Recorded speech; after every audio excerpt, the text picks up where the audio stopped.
चतुर शर्मा बेहद बुद्धिमान आदमी है। शास्त्रों का ऐसा कोई ज्ञान नहीं जो उनके पास नहीं हो। उनके गांव के आसपास के 10 गांवों से लोग उनसे ज्ञान लेने और अपनी समस्याओं का हल लेने आते हैं। सुबह सूरज से पहले जाग के स्नान आदि करके हमेशा सूरज की पूजा करते हैं। उनके घर में 2 बेटियां हैं। चतुर शर्मा की बीवी खांसी की बीमारी से 5 साल पहले ही गुजर गई थी। रोज सुबह स्नान करके अपनी पूजा पाठ समाप्त करके पंडित चतुर शर्मा जाते हैं बड़े बड़े लोगों के यहाँ पूजा पाठ करने, लोगों की दिक्कतों को सुलझाने। और पंडित जी को उनकी हर जगह पर लेके जाता है गणेश। गणेश बचपन से ही पंडित चतुर शर्मा का साथी है। वो पंडित जी की घोड़ा गाड़ी चलाता है। गणेश सुबह उठ के स्नान करके नाश्ता पानी खत्म करके सीधा पंडित जी के पास आ जाता है। पंडित जी हमेशा गणेश को ताने सुनाते हैं कि भगवान का नाम नहीं लेता, बेहद गंदगी से रहता है, उसे कोई ज्ञान नहीं है, ना उसने कोई शिक्षा ग्रहण की है, बस सारा दिन इधर से उधर घूमता है और पूरी उम्र पंडित जी के लिए घोड़ा गाड़ी ही चलाता रह जाएगा। आज पंडित जी को शहर से आए डॉक्टर के घर दोपहर की दावत खाने जाना है, तो गणेश उन्हें जंगल के रास्ते से होते हुए डॉक्टर के घर ले जाने के लिए आया है। देख गणेश, गाड़ी कितनी गंदी हो रही है, तू साफ क्यों नहीं करता है? मालिक, गाड़ी तो साफ ही है। अच्छा, मुझसे जुबान चलाता है। अनपढ़ गवार, 2 अक्षर किताब में से प्राप्त कर लिए होते तो तुझे थोड़ी समझ मिल जाती। मालिक, किताब से ज्ञान मिलता है, बुद्धिमानी नहीं। वो तो सीखने और आजमाने से मिलती है। हाँ हैं? अब तू घोड़ा गाड़ी वाला मुझ जैसे बुद्धिमान पंडित को ज्ञान का पाठ करवाएगा? तुझे पता नहीं, आसपास के 10 गांव के लोग आते हैं मुझसे ज्ञान प्राप्त करने। बड़े बड़े लोग मेरे घर आते हैं निमंत्रण देने। तू चुपचाप घोड़ा गाड़ी चलाने पर ध्यान दे। ये ज्ञान की बातें तुझे नहीं समझ आने वाली। कम से कम भगवान की पूजा पाठ तो कर ही लिया कर। पता नहीं तू रोज स्नान भी करता है कि नहीं, नीरस कहीं का। घोड़ा गाड़ी चला रहे हैं और मन में राम नाम का जाप जपे जा रहे हैं। हरे राम हरे राम हरे राम। मालिक, हम जिसके घर जा रहे हैं वो है कौन? सुना है शहर के बड़े डॉक्टर हैं, बड़ी चटर पटर अंग्रेजी भाषा बोलते हैं। गांव में अब लोगों का इलाज करने के लिए आए हैं। वो शहर के बहुत बड़े डॉक्टर हैं, दिल की चीर फाड़ करके इंसान का इलाज करते हैं। लेकिन देख, गांव में आते ही उन्होंने सबसे पहले मुझे अपने घर पर दोपहर की दावत में बुलाया है। हाँ, सुने होंगे उन्होंने भी मेरी बुद्धिमानी और ज्ञान के चर्चे लोगों से, तभी। लेकिन मालिक, आप तो आज तक शहर कभी नहीं गए, फिर उन्होंने आपके चर्चे कहाँ से सुन लिए? इसीलिए तो तुझे कहता हूँ, तू गोबर गणेश है, गोबर गणेश। ज्ञानी आदमी को कहीं आने जाने की जरूरत नहीं होती है। ज्ञानी आदमी के ज्ञान की महक इतनी तेज और मजबूत होती है कि लोगों की नाक में घुस के उनके दिमाग तक पहुंच ही जाती है। तू चुपचाप गाड़ी चला। और ये तू अपने मुंह में क्या बड़बड़ करता रहता? मैं कहाँ बड़बड़ करता हूँ, मैं तो आप जो कहते हैं बस उसे अपने मन में बोलता रहता हूँ। अब ज्ञान मिल रहा है तो उसे समेटना मेरा काम है ना। लो मालिक, पहुँच गए हम डॉक्टर मलिक के घर। चल उतर जल्दी से और पीछे से फल का टोकरा भी ले आ। मालिक, मुझे एक बात समझ नहीं आती कि जो इंसान पहले से इतना पैसे वाला है उसके यहाँ तो फल की कोई कमी नहीं होगी, तो हम ये फल किसी गरीब को क्यों नहीं दे देते खाने को? ये सवाल तेरे जैसा दिमाग से गरीब इंसान ही उठा सकता है, क्योंकि हम जैसे ज्ञानी लोगों को पता है कि किसी के घर खाली हाथ नहीं जाते हैं। कुछ अच्छा लेके जाने से आपका रुतबा बढ़ता है संसार में, और रिश्ता मजबूत होता है, और फल सेहत के लिए अच्छे होते हैं। मालिक, सवाल तो सवाल होता है, अब ऐसे पूछने वाले पर दिमाग हो या नहीं उसे क्या मतलब? और रही बात रिश्ता बनाने की, तो जिस इंसान के पास पहले से सब है, आपके 4 फल से तो रिश्ता नहीं मजबूत होगा, आपका और उसका। आपके विश्वास और दोस्ती की गहराई से रिश्ता बनता है। हाँ, ये सब बातें डॉक्टर के घर जाते हुए रास्ते में हो रही हैं, क्योंकि डॉक्टर के घर की गली थोड़ी छोटी है और गाड़ी अंदर जा नहीं सकती, तो गणेश और पंडित जी घर तक पैदल जा रहे हैं। अब यहाँ पर है डॉक्टर, पंडित और गणेश डॉक्टर के पिताजी इसी गांव में रहते थे पहले, फिर उनकी शादी हो गई और वो शहर चले गए। डॉक्टर कभी गांव नहीं आया, लेकिन उसके पिताजी आते रहते थे। डॉक्टर रिटायरमेंट लेके अब गांव रहने आया है। शहर की तरह गांव में भी कोरोना बहुत फैल रहा था, तो डॉक्टर गांव में लोगों को इससे बचने और साफ रहने के तरीकों का ज्ञान देगा। डॉक्टर को पता था कि पंडित बहुत ज्ञानी हैं और इन्हें गांव और गांव के बाहर के 10 गांव के लोग जानते हैं और बुलाते हैं, तो पंडित जी डॉक्टर को लोगों की मदद करने में मदद कर सकते हैं। अरे आइए पंडित जी, आपका बहुत धन्यवाद कि आप मेरे घर आए। मेरा तो सौभाग्य है कि मैं आपसे मिल पाया। बैठिए जी, बैठिए। गणेश, ये फल की टोकरी यहाँ मेज के पास रख दे। नमस्ते डॉक्टर जी, ये छोटा सा तोहफा आपके लिए। अब मेहमान के घर खाली हाथ तो नहीं आते ना। अरे पंडित जी, आप ये सब क्यों ले आए? मैं वैसे ही अकेला रहता हूँ और इतने सारे फल तो खराब होंगे। डॉक्टर ने अपने नौकर प्रेम को आवाज दी। प्रेम, ये फल का टोकरा तुम ले जाना। तुम्हारे घर में तो बीवी बच्चे हैं ना, वो सब खा लेंगे।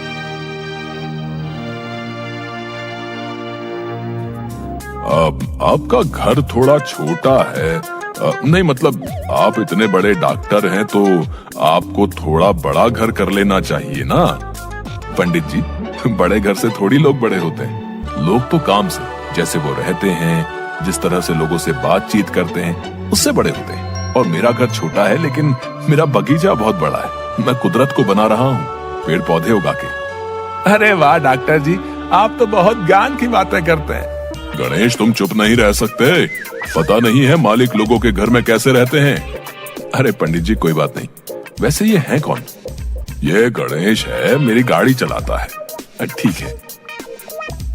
वैसे डॉक्टर जी, आप यहाँ क्यों हैं और मुझे किस काम से बुलाया है? पंडित जी, अब मैं यही रहने आया हूँ। आप तो जानते हैं शहर में कोविड नामक बीमारी फैली है और वहाँ तो मेरे जैसे लाखों डॉक्टर हैं लोगों को ठीक करने और जागरूक करने के लिए। लेकिन ये बीमारी अब गांव में भी आने लगी है और मैं यहाँ आया हूँ ताकि लोगों को इस बीमारी से जागरूक कर पाऊँ। कोई बीमार है तो इलाज दे पाऊँ और लोगों को इस बीमारी से कैसे बचना है उसका ज्ञान भी दे पाऊँ। अब ये तो सही कहा आपने। हमारे गाँव में मेरे जैसा ज्ञानी पंडित तो है, लेकिन कोई डॉक्टर नहीं है।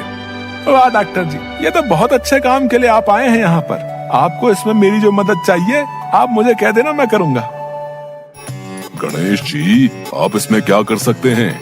आपको एक अक्षर का ज्ञान तो है नहीं और चला है डॉक्टर साहब की मदद करने। इसकी बात पर अपना वक्त ना खराब करें और बताएं इस कार्य में मुझे किस तरह आपकी मदद करनी है। वैसे तो यहाँ सब मेरी सुनते हैं। मैं कल से सबको कह दूंगा कि सब अपना इलाज आपके पास करवाएं। आप यहाँ बाहर छोटी सी अपनी दुकान खोल लेना। अरे नहीं पंडित जी, मैं यहाँ कोई पैसे कमाने नहीं आया हूँ। मैं यहाँ लोगों के बीच में लोगों से जुड़ के उनकी सेहत को मजबूत करने आया हूँ। तो आप मुझे कुछ ऐसा सुझाव दीजिए कि मैं लोगों तक अपनी बात पहुँचा पाऊँ और उनसे जुड़ पाऊँ। ठीक है, हम आपके पोस्टर लगवा देते हैं गांव भर में। पोस्टर?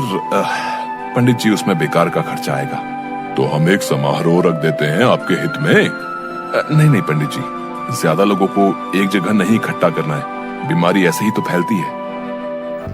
हम ऐसा करते हैं कि आप रोज कुछ समय के लिए पंडित जी के घर आ जाया करो।